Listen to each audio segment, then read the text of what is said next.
It was 1964. A young man named Phil Knight sat in a tiny apartment in Oregon, staring at a stack of unsold shoes. He had just risked everything, his reputation, his savings, and his future, on a wild dream that everyone said would fail. The name of his fledgling company? Blue Ribbon Sports. It had no brand, no identity, and barely any customers. Fast forward to today. Nike is a $190+ billion global empire, its swoosh one of the most recognizable symbols on earth. How did this transformation happen? It's not just a business story, it's a story of obsession, belief, failure, and fire. It's a story about how one man's vision and a team's relentless determination created a movement that changed sports, culture, and lives. Let's lace up and run through the inspiring journey of Nike. Phil Knight wasn't born into greatness. He was a shy, introverted kid from Portland, Oregon, who loved running more than anything. In college, he ran track under the legendary coach Bill Bowerman at the University of Oregon. Bowerman was obsessed with shaving off tenths of seconds from his runners' times, and constantly tinkered with their shoes to make them lighter and faster. Knight, meanwhile, had another obsession: business. In a Stanford class, he had an epiphany. What if Japanese running shoes, cheaper and better than German brands like Adidas and Puma, could be imported into the US? He called it his crazy idea. It was so crazy, in fact, that it worked that he flew to Japan, posed as a CEO of a fake company he called Blue Ribbon Sports, and convinced Onitsuka Tiger, now ASICS, to give him a distribution deal for the US. He returned home with samples and sold them from the trunk of his Plymouth Valiant. He wasn't just selling shoes. He was selling a dream. A faster you. A better you. But the real story was just beginning. That Knight's shoes started selling. Word spread. Runners loved them. But success came with complications. Soon, Knight's partner in Japan began to undercut him, trying to set up a US branch without him. Knight realized he had to move fast or lose everything. In 1971, Knight and Bowerman made a bold decision. They would create their own brand. They needed a name, a logo, an identity. A graphic design student named Carolyn Davidson was paid $35 to design a logo. A simple swoosh meant to convey motion, speed, and spirit. Knight didn't love it, but he said, "It'll grow on me." They called the new brand Nike, after the Greek goddess of victory. It wasn't just a name. It was a declaration.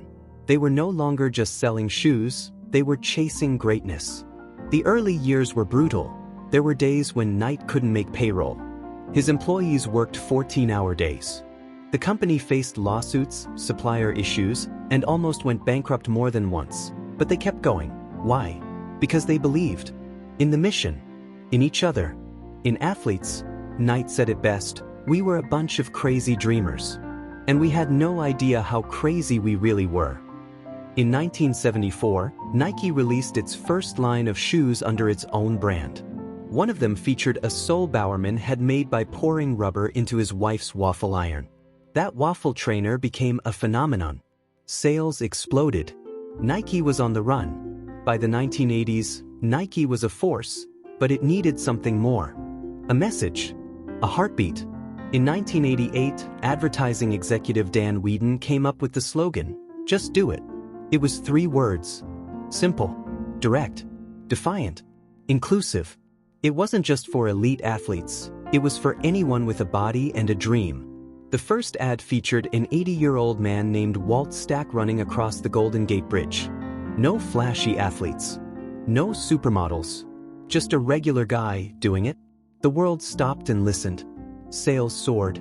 Nike had just created more than a slogan. It had created a philosophy. In 1984, Nike made another bold bet. A rookie named Michael Jordan. At the time, Jordan wanted to sign with Adidas. But Nike offered him a signature shoe line, a deal unheard of for a rookie. The first Air Jordan released in 1985. It was banned by the NBA for violating uniform rules. Jordan wore them anyway. Nike paid the fine. The shoes flew off the shelves. In 1 year, Nike made $100 million from Air Jordans. Michael Jordan didn't just help Nike sell shoes, he helped Nike redefine cool. It was a cultural earthquake. And Nike never looked back. Nike's path wasn't always upward. That in the late 1990s and early 2000s, the company faced severe backlash over working conditions in its overseas factories. Protests erupted. Nike was accused of ignoring basic human rights. The company was shaken to its core. But here's what made Nike different. They didn't hide. They listened. They learned. And they changed. Nike improved factory conditions, instituted transparency reports, and became a leader in sustainable and ethical practices. It was a hard-earned lesson. Greatness isn't about never falling. It's about rising stronger.